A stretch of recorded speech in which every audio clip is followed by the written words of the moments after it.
જય ગુરુદેવ. Hello. Hello. હા જી. ત્રણ ગુણ જળ છે કે ચેતન છે? 3 ગુણ જળ છે કે ચેતન છે? હા. સારું, ધ્યાનથી સાંભળજો. ભલે ભલે. ભગત, આ એક વાર વાત મેં વ્યાખ્યા વિશ્લેષણ સહિત કીધું છે માર્કંડ ઋષિના ભજનમાં. હેજી ગુરુજી મહામંત્રનો મોટો મહિમા વખાણું બ્રહ્મના ભેદમાં, હરિનતા જ્યારે વેદમાં. બરાબર. તો આ મહામંત્ર જે છે એ શરૂઆતથી જ છે, એનો મોટો મહિમા છે. હરિ નહોતા જ્યારે વેદમાં, ત્યારે વેદ જ નહોતા બન્યા. હરિ વેદમાં હોય ક્યાંથી? વેદ બન્યા જ નહોતા. જે દિવસે નિરંજન હતા નિરાકાર, નિરંજન હતા નિરાકાર. બરાબર. એમાંથી દર્શાણી એક શક્તિને, શક્તિએ કીધો સમાગમ, 3 પુરુષ પ્રગટ કીધા. તો 3 પુરુષ પ્રગટ થયા, જેને રજોગુણ, તમોગુણ, સત્વગુણ કહેવામાં આવે છે, જેને બ્રહ્મા, વિષ્ણુ અને મહેશ પણ કહેવામાં આવે છે. બરાબર.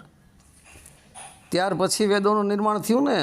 આ માર્કંડ ઋષિ બહુ ઊંચી આગળથી વાત કરે છે કે જે દિવસે નિરંજન હતા નિરાકાર, નિરંજન એ પરમાત્મા છે, હતા નિરાકાર, નિરાકારને અહીં શિવ કહેવામાં આવ્યા છે.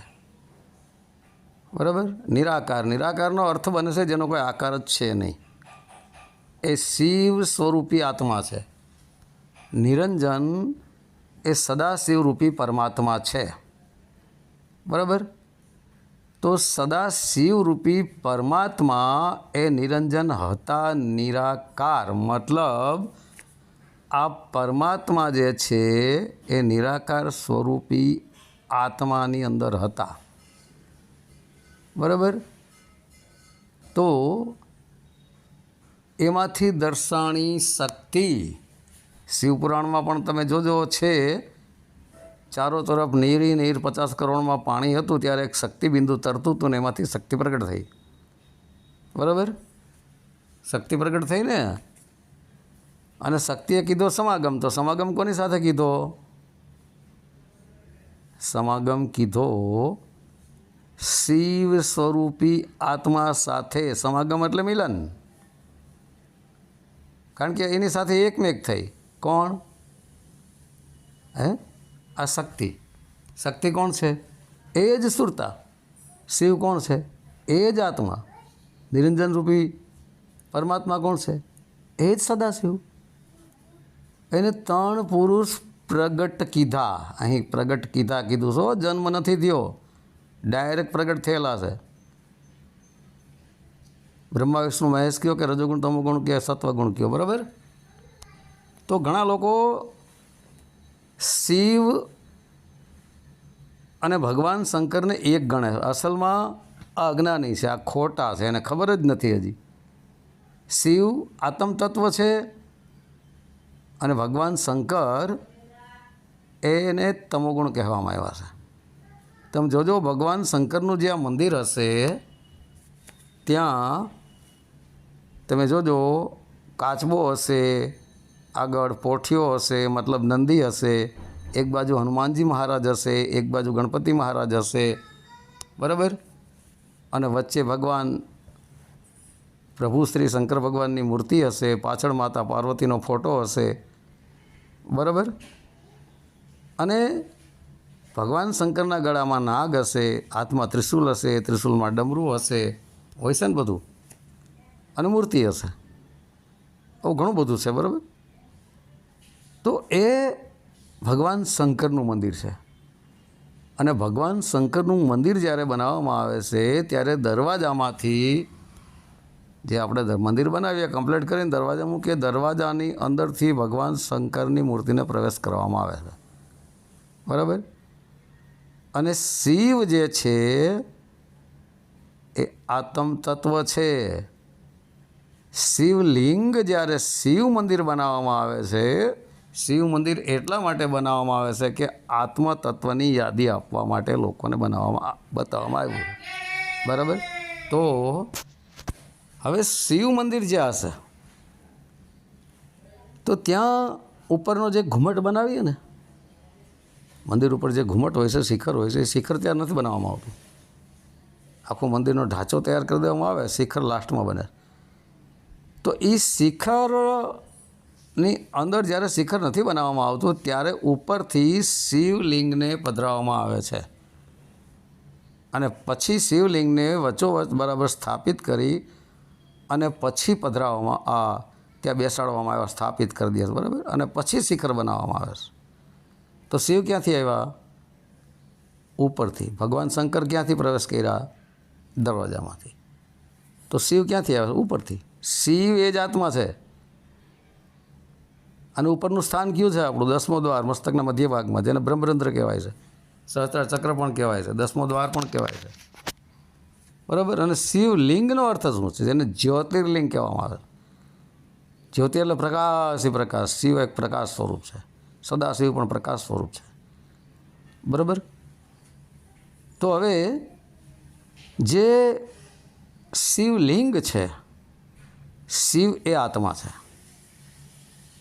નીચે જોજો યોનિનો આકાર આપેલો હોય છે, આકાર આપેલો હોય છે ને, એ જ સુરતા છે, એ જ શક્તિ છે. એને માતા પૃથ્વી ગણવી હતી તમે ગણી શકો છો, પણ માતા પૃથ્વીથી સુરતા ઉપર છે, પણ સર્વત્ર સમાયેલી તો છે જ. એક મેં માતાની સ્તુતિ મૂકી છે, માયાની મંડાણમાં જોગણી, જોગણીએ જગ માંડ્યો.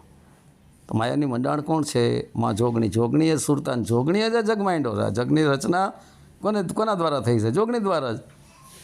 જોગણીએ સુરતા, બરાબર. તો સુરતા દ્વારા 3 ગુણ પ્રગટ કરવામાં આવ્યા છે. સુરતા શક્તિ મેળવી શિવ સ્વરૂપી આત્મા પાસેથી. આત્મા પ્રગટ થયો છે સદાશિવ રૂપી પરમાત્મામાંથી. આ નોટ કરી લેજો, બરાબર. તો જે જ્યોતિર્લિંગ છે ને, એ લિંગ છે એ જ આત્મા છે, અને યોનિ છે જ સુરતા છે. એના દ્વારા આ 3 ગુણ નિર્માણ થયા છે, બરાબર. અને આખી કાયનાત જે છે, આખી સૃષ્ટિ જે છે, એને માયા પણ કીધી છે. અને માયાપતિ કોણ છે? માયાપતિ આત્મા છે. માયાપતિ એ જ શિવ છે, બરાબર.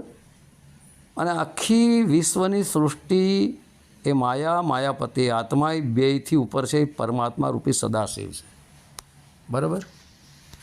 એક વાણી નથી આવતી આપણે? કૈલાસ કે નિવાસી નમું બાર બાર હું, આયો શરણ તિહારે પ્રભુ તાર તાર તું. કૈલાસ કે નિવાસી કોણ છે? શિવ. કૈલાસ ઉપર કોણ છે? શિવલિંગ એ શિવ. આ દેહને તમે કૈલાસ પર્વત સમજો, અને દેહરૂપી પર્વતની ઉપર 10મા દ્વારમાં શિવ સ્વરૂપી આત્મા છે. એના શરણે જાનારું કોણ છે? જીવ છે. પ્રભુ તાર તાર તું, એ જીવ છે. જીવ કહે છે આયો શરણ તિહાર, એટલે જીવ આત્માના શરણે જાય છે, બરાબર. તો હવે તમારા પોઈન્ટ ઉપર આવીએ કે 3 ગુણ જે છે, જેમ કે રજોગુણ, તમોગુણ, સત્વગુણ, આ જળ છે કે ચેતન, બરાબર. હવે 3 ગુણ પ્રગટ ક્યાંથી થયા છે? 3 ગુણ જે છે એ માતા સુરતા દ્વારા પ્રગટ થયેલા છે, જેને અષ્ટાંગી પણ કહેવાય છે. અષ્ટાંગીનો અર્થ શું છે? 8 અંગોવાળી. આ પણ હું વાત કરી ગયો. અષ્ટાંગી, અષ્ટ પ્લસ અંગી.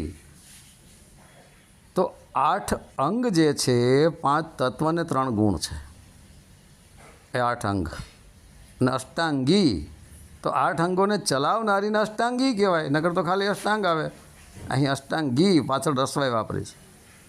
અષ્ટાંગ એટલે 8, અષ્ટાંગી એટલે એનાથી ઉપર થઈ સુરતા.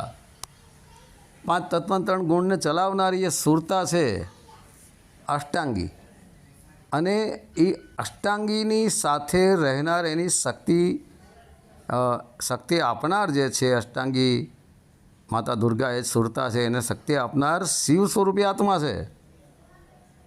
તો શિવ સ્વરૂપી આત્મામાંથી અષ્ટાંગી સુરતા રૂપી દુર્ગા માતાનું પ્રાગટ્ય થયું. અને અષ્ટાંગી દુર્ગા માતાએ શિવનો સપોર્ટથી 3 ગુણ પ્રગટ કર્યા: રજોગુણ, તમોગુણ ને સત્વગુણ. પહેલો રજોગુણ છે, બીજો સત્વગુણ છે, લાસ્ટમાં તમોગુણ છે. હવે રજોગુણના લક્ષણો પણ મેં કીધા છે કે રજોગુણની અંદર અહંકાર અને કામાગ્નિ હોય છે. સત્વગુણની અંદર માત્ર એક મોહ જ છે અને તમોગુણની અંદર ક્રોધ અને લોભ છે. હવે ઘણા કહે છે કે સત્વગુણ જે છે ત્યાં લોભ રહેલો છે. ઘણા અજ્ઞાની આવી બધી વાતો કરતા હોય છે, મનમુખી જ્ઞાન કહેવાય ને. સત્વગુણમાં ક્યાં લોભ છે? અરે ભાઈ, લોભ તો પાપનો બાપ છે. સત્વગુણમાં લોભ હોય. જેમ કે એક બાળક જન્મ થયો અને માતા પિતા એના પ્રત્યે મોહ પ્રગટ થયો, મોહ એટલે ભાવ પ્રેમ બધું એની ઉપર પ્રગટ થયો, બરાબર. હવે નાનું બાળક છે એના પ્રત્યે એને શું લોભ હોય ભાઈ? ને જો લોભ હોય તો એ બાળકને વેચી પણ નાખે, કારણ કે લોભ તો પાપનું મૂળ છે. માનો કે નાનું બાળક એને થયું ને એને એ લોભ એમ સત્વગુણમાં લોભ એ ગુણ હોય તો કોઈ નિસંતાન હોય અને એને કહે કે ભાઈ આ બાળક તમારું વેચવું હોય તો 25 લાખ કે 50 લાખ આપી દે, તો વેચી નાખે. લોભ હોય તો ન વેચી નાખે. લોભ નથી, મોહ છે. અને એ સત્વગુણની અંદર જે મોહ રહેલો છે એ મોહ ધીરે ધીરે ભાવમાં બદલાય છે, ભાવમાંથી પછી પ્રેમમાં બદલાય છે. તમે જોઈ લેજો, માતા પોતાના બાળકને ભરપૂર પ્રેમ કરતી હશે, ભાવ પણ ફૂલ હશે, દરેક રીતે એનું જતન, રક્ષણ ને ભરણ પોષણ કરતી હશે. એ પ્રેમ છે માતાનો. તો જ્યારે રજોગુણ અને તમોગુણ બે દબાય છે ત્યારે સત્વગુણ પ્રગટ થાય છે, સેન્ટ્રલમાં આવી જાય છે. જેમ એક ત્રાજવું હોય, ત્રાજવાની અંદર એક કાંટો આપેલો હોય છે. તમે જોઈ લેજો, પહેલાંના ત્રાજવાની અંદર જે આપણે હાથ ત્રાજવું કહેતા, 2 છાબડા હોય, એમાં 2 બાજુ તમે 1-1 કિલો વજન મૂકો એટલે ત્રાજવાના બંને છાબડા સમાન બની જશે અને વચ્ચે જે કાંટો હોય છે એ સ્થિર થઈ જશે, પોઈન્ટ ઉપર આવી જાય છે ને. એટલે રજોગુણ અને તમોગુણને બેને સમાન કરી વચ્ચે પ્રગટ થઈ ગયો સત્વગુણ. સત્વગુણ વચમાં છે, તમે જોઈ લેજો. એટલે એ જે સત્વગુણ છે ત્યારે સત્વગુણના જે લક્ષણો છે, ભક્તિ, ભજન, મનન, ચિંતન, સ્વાધ્યાય, સત્સંગ, સત્સેવા, સત આચરણ, પ્રભુ ભક્તિ, આ લક્ષણો સત્વગુણના.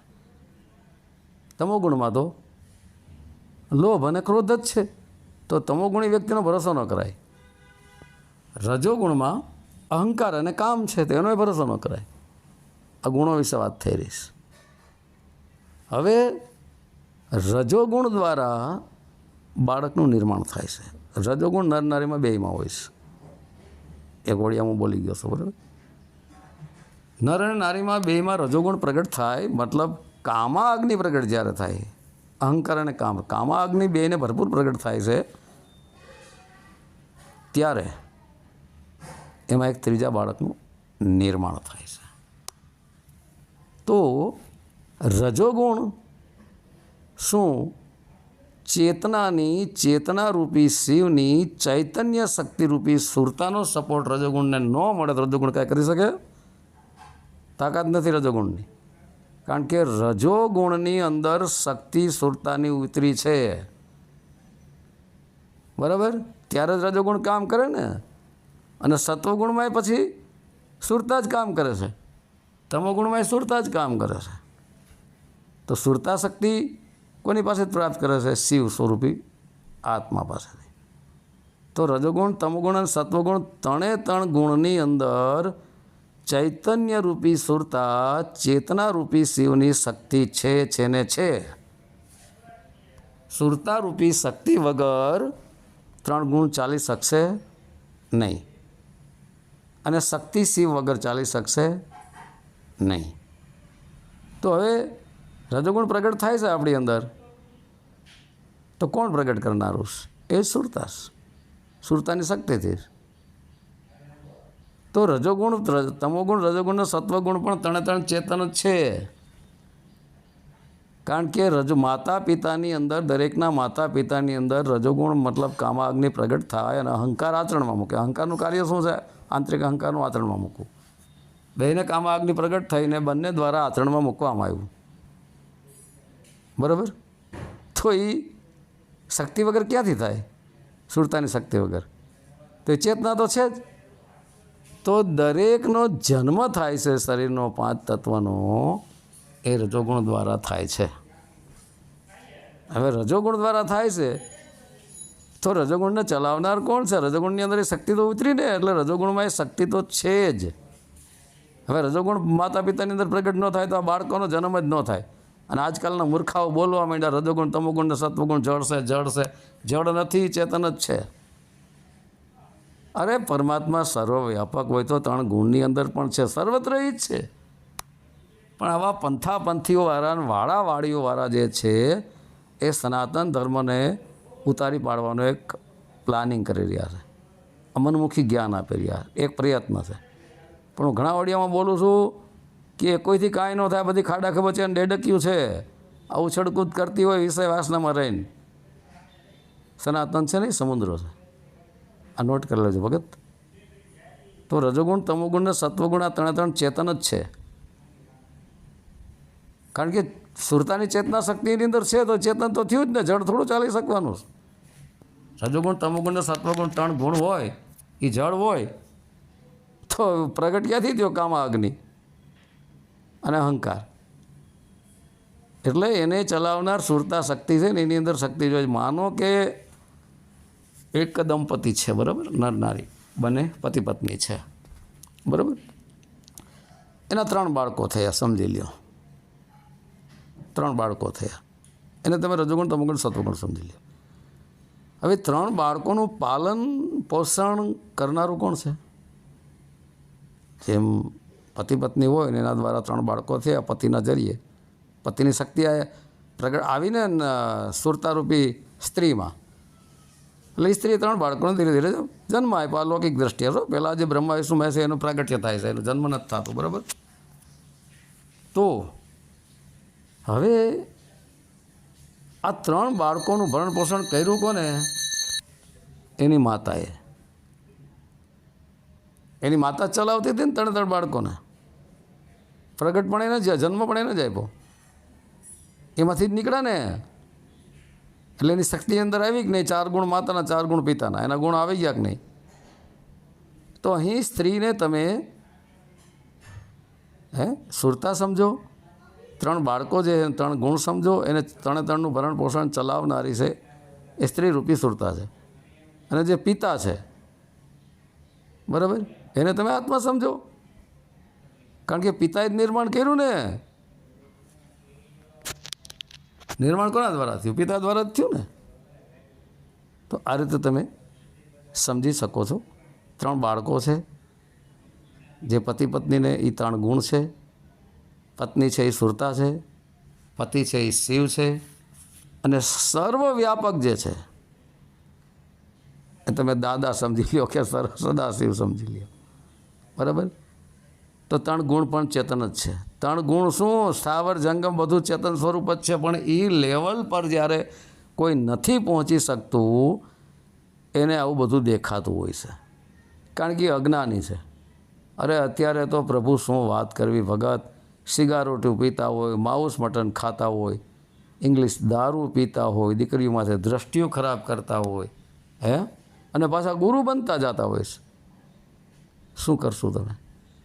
આવા તો ગુરુ બની બેઠા છે. એટલે હું કહું છું કે સતયુગ, દ્વાપર ને ત્રેતામાં જે અસુરો મરી ગયા હતા, એ અસુરો અત્યારે ઢોંગી પાખંડી ગુરુ બનીને આવ્યા છે. સાચા સંતો છે. આ ઢોંગી પાખંડી વિશે વાત હું અસુર કહી રહ્યો છો. એ અસુર ગુરુ છે. કારણ કે જેની પાસે ઢોંગ પાખંડ છે, ઢોંગ પાખંડ સિવાય બીજું કાંઈ છે જ નહીં. આત્મ પરમાત્મ શબ્દની એને ખબર ન હોય. અને આવો અમે આત્માને ઓળખાવીએ છીએ, અમે આંગળી મૂકીને દેખાડીએ, અમે આત્માનુભવ કરાવીએ, આત્મજ્ઞાન જાણો, બધો કોરો બકવાસ છે. એને સ્વયંને ખબર નથી. આ દુનિયાને ઉલ્લુ બનાવીને એના પૈસા લૂંટવાના ધંધા છે ભગત. બીજું કાંઈ નથી. આ પાખંડવાળા જગતમાં પૂજાય છે. પૂજાય કોણ? પાખંડવાળા. સાચા કોઈ દી પૂજાય નહીં. માતા ગંગા સીતાના મત પ્રમાણે અંતકરણથી રાખે પૂજાવાની આશા એને ક્યાંથી લાગે હરિનો સંગ.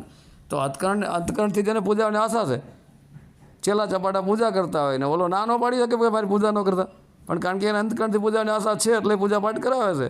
પગ ધોઈને પાણી પીવડાવવું, આરતી ઉતરાવવું, હામૈયા કરાવવા, હાથી માથે, ઘોડા માથે, બગી માથે, પાલખી માથે બેસવું, એને વાહવાહી કરાવી. દેહની પૂજા, દેહના ફૂલનાર, ફૂલમાં દિવસે કંઈક ફૂલોની હત્યા કરી નાખે, હે ગાદીપતિ થઈને બેહવું, આ બધું ઢોંગ પાખંડ છે. પગ ધોઈને પાણી પીવડાવવાથી મુક્તિ થઈ જાય? પગ ધોઈને પાણી પીવાથી શું જ્ઞાન થઈ જાય? શરીરની પૂજા, શરીરની આરતી, શરીર તો નાશવંત છે. બધા એ લોકો પોતે જ કહી રહ્યા તો દેહની શું કામ પૂજા કરો છો? જો દેહ જળ હોય તો, 3 ગુણ જળ હોય તો તમને વિચાર ક્યાંથી આવ્યો? 3 ગુણમાંથી જ આવ્યો છે. ત્યારે તમે ગુરુ કરવા ગયા ને. 52 અક્ષરી શબ્દો છે ને એ ચેતન જ છે, અને પ્રગટ કરનારો ચેતન છે. તેમાં ચેતનની શક્તિ હોય કે નહીં? ભાઈ જીવ, શિવને, સદાશિવ, આ બધું ચેતન જ છે. મારી દૃષ્ટિએ કોઈ જળ છે જ નહીં, બધું ચેતન જ છે. જેને જળ ચેતન દેખાતા હોય ને ચેતન સ્વરૂપ થયા જ નથી હજી, એને ખબર જ નથી. એ તો પાડવાના ધંધા છે. પોતાની તંગડી ઊંચી કરી, પોતાનો પંથ ઊંચો કરી, પોતાને ગુરુ બનવું. પાછા કહેતાય ફરતા હોય છે, આવો અમારી પાસે અમે મુક્તિ આપીએ. ફલાણાને કાંઈ ન થાય, ઓલાને હું નથી ખબર નથી, ઓલા ગુરુને ખબર નથી, ઓલા સંતને, બધાને પાડવામાં જ મથે છે. બધાય ઢોંગી પાખંડીના નોટ કરજો. પાછું પોતાનો વખાણ કરતો જતો હોય, અમારી પાસે આવો મુક્તિ માત્ર અમારા જ પંથમાં મળશે, બીજો કે અમારા જ પંથમાં મળશે, ત્રીજો કે અમારી પાસે મુક્તિ છે. આ હું મુક્તિ મોક્ષના ટોપલા ભરી ભરીને આવ્યા છે. આ બધું ઢોંગ પાખંડ છે. અરે ભાઈ, તું આ તારી એકની મુક્તિ કરી લે એટલે દુનિયાની મુક્તિ થઈ ગઈ. આ મુવા ડૂબ ગઈ દુનિયા. હું ચોટી પડ્યો છો? મુક્તિ મુક્તિ, હું મુક્તિ મોક્ષના ટોપલા ભરીને આવ્યો છો? ઠગવા આવ્યો છો દુનિયાને? મુક્તિ અપાવી દે તમને 2-3 લાખમાંથી, જો હોય તો. ગરીબ હોય તો 200-500માં તમને અપાવી દે. અરે બિચારા મજૂરી કરીને ખાતા હોય એને 100-200 નથી છોડતા, ના 4 વ્હીલ ગાડીઓમાં રખડેલા. બધું ઢોંગ પાખંડ. સર્વથી ભાવ, સર્વથી પ્રેમ, સમાન દૃષ્ટિ, કોઈ ઊંચ નહીં, કોઈ નીચ નહીં, કોઈ નાનું નહીં, કોઈ મોટું નહીં, સર્વ સમાન, સર્વ એક જ પરમપિતા પરમાત્માના બાળકો, બધા એક જ છે. તો કોનો રાગ ને કોનો દ્વેષ કરવો, કોનો વિરોધ કરવો, કોની ઈર્ષા કરવી, કોની નિંદા કરવી? હે, એક જ છે પરમપિતા પરમાત્મા. શું આ બધું અલગ અલગ? શું ઊંચી નીચું કરવું? ગુરુ ગાદી માથે બે દેહધારી, ચેલા ચપાટા નીચે, એ નથી ઢોંગ પાખંડ? એ તો ઊંચા નીચું આસન તો કર્યું. હું જ જ્ઞાની, બીજા બધા અજ્ઞાની, બધું ભગત ઢોંગ પાખંડ છે. ચલો હવે આ તો ચાલતું રહે. બાકી 3 ગુણ એ ચેતન જ છે. કારણ કે સુરતારૂપી ચૈતન્ય એની શક્તિ એની અંદર છે એટલે ચેતન જ છે. જો ચેતન ન હોય તો એને હાલી કેમ લાગે? હા, 3 ગુણથી ઉપર ઉઠી જાય સુરતા અને આત્મ સ્વરૂપ થઈને પરમાત્માને પકડી લે તો એનાથી 3 ગુણ છૂટી જાય છે. એવો બોલી શકે કે 3 ગુણ જળ છે, કે જેની સુરતા 3 ગુણમાંથી ઉઠી આત્મ સ્વરૂપ બનીને પરમાત્મા સ્વરૂપ બની જાય છે. એ પછી બોલતો જ નથી. બોલવાનો ક્યાં પ્રશ્ન જ આવે છે? પરમાત્મા સ્વરૂપ જ બની જાય, સર્વવ્યાપક પરમાત્મા જ દેખાય. પછી એને બોલવાનું જ ક્યાં? જે બોલે છે ને કોઈને ખબર નથી. કોરો બકવાસ છે, કથની બકણી છે. ક્યાંય ભગત આમાં ક્યાંય ફસાતા નહીં. બધું ઢોંગ પાખંડ છે. માતા પિતાની સેવા કરો, કબૂતરને દાણા નાખો, ચકલાને ચણ નાખો, માછલાઓને લોટ આપો, ભૂખ્યાને ભોજન આપો, તરસ્યાને પાણી આપો, અનાથોના નાથ બનો, બેઘરને ઘર બનાવી આપો, માતા પિતાની સેવા કરો, અડોશ પાડોશમાં હંપી દો. દરેકની ઉપર ભાવ પ્રેમ રાખો. પ્રેમ એ જ પરમાત્માનું સ્વરૂપ છે. બધું ચેતન જ છે, કાંઈ જળ જ નથી. બરાબર? તો હવે જય ગુરુદેવ. સત્ય સનાતન ધર્મની જય.